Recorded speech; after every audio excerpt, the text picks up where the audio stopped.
Hello guys, nandito kami ngayon kasama ang aking ate bunso.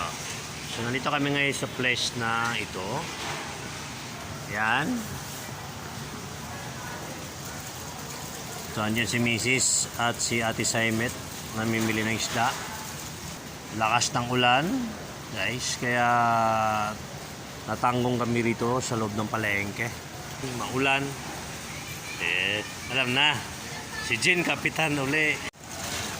So namili na rin pala sila na hotdog, manok, tocino, embutido.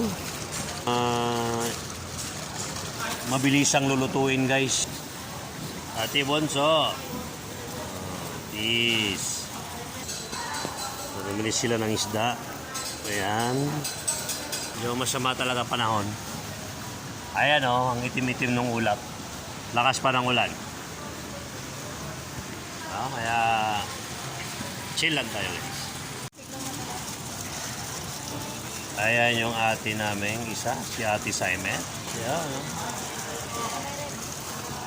Dito mo tayo, yan natin. Siyempre, yung boss ng lahat, ang boss ng lahat, si Batas. Ayan. Ngayon, aakyat muna sila sa taas dahil mamili pa siya ng gulay. So ito na guys, ang pinamili nilang gulay. Ayan na. Saging. So okay na yan? Ha? So, si Mrs. So okay na ito guys. Hanggang dito na lang muna. At uwi na at gumagabi na. Bye bye.